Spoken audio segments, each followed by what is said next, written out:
15 నెలలు అయింది, అదే అడుగుతున్నాం. మరి నువ్వు తీసుకొస్తే సంతోషపడతావయ్యా, మేము కూడా శభాష్ అంటాము. ఎప్పుడు నాకు 4 లక్షల కోట్ల అప్పు ఉన్నది అనుకున్నా, నేను 7 లక్షల కోట్ల అడ్డం పడ్డావు నేషనల్ ఛానల్లా. ఎట్లా చేస్తావు? ఫండ్ ఎట్లా రేజ్ చేస్తావు? జింకల్ని నెమలని భయపట్టించి రేజ్ చేస్తావా? ఓ ప్రణాళిక లేదు, మన్ను లేదు, అడ్మినిస్ట్రేషన్ లేదు, ఏమైనా మాట్లాడితే లాజిక్ లేదు. అందరూ మంత్రులందరూ కాంపిటీషన్ మీద దోసుకుంటున్నారు. ఇలా హైకమాండ్ నేను మార్చాలని చూస్తున్నది, కానీ మార్చితే ఎవడు లేడు, అందరు అన్ఫిట్టే. ఒకడు ఫిట్ ఉన్నాడు, శ్రీధర్ బాబు ఉన్నాడు. ఎక్కువ తక్కువ మచ్చలు లేకుండా మంచి పేరు ఉన్నాడు శ్రీధర్ బాబు, ఒకడే ఉన్నాడు. కానీ ఆయన ప్రాబ్లం ఏంటంటే ఈ కోర్సు వేయాలి ఆయన, సిసిపియు.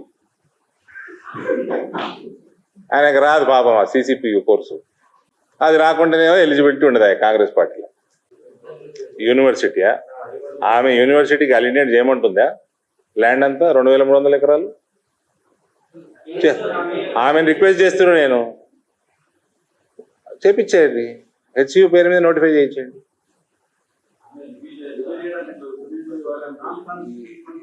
ఇప్పుడు రివ్యూ చేయొచ్చా అంటే చెయ్యొచ్చా చెయ్యరాదా తర్వాత సంగతి. ఇప్పుడు యూనివర్సిటీకి మంచి పని అవుతుందంటే చెప్పించేయండి. ఆమె చెప్తే వీళ్ళు చేస్తే చాలు, సంతోషమే కదా. వీళ్ళు ఎట్లా రివ్యూలు చేస్తలేరు? ఎవడో ఒకటి పాలన చేస్తే మాకైతే సంతోషమేనే. ఎవడు పాలన చేసేది లేదు, పాలన లేదు, ఏం లేదు. ఇక్కడ గాలి ఉన్నది, అగాధం జగన్నాథం. ఆమె వచ్చే మంచి పని చేయమని చెప్తుంటే సరే చెప్పేయండి. 2003 acres అలినేట్ చేయండి, once for all close the issue. ఎక్కడ తాకట్టు పెట్టిర్రు? ఏ బ్యాంకు? ఏ ఎంపీ? వాడు ఎక్కడ లోన్ ఇచ్చింది తెలుస్తుంది కదా. తెచ్చిండా? ఏమైనా డాక్యుమెంట్ ఇచ్చిండా? ఐసిఐసిఐ బ్యాంక్ పేరు తీసుకున్నాడా? మరి ఐసిఐసిఐ బ్యాంక్ మీద ఎంక్వైరీ కావాలి. మరి ఇట్ ఈస్ రాంగ్. వీళ్ళది కూడా తప్పు. ఆల్రెడీ హెచ్యూకి ఇచ్చిన భూమి మీద అప్పెట్టా తెస్తారండి? You might be the owner, legal owner, but you have already allocated that land to university. It is your moral responsibility to alienate the land also. On this Meenakshi Nataraj, please, from my side, anybody ask Meenakshi Nataraj and that. How did they raise the loan? Any పక్కన పెట్టండి sir. భూమి ఉన్నది కదా, 2300 ఎకరాలు.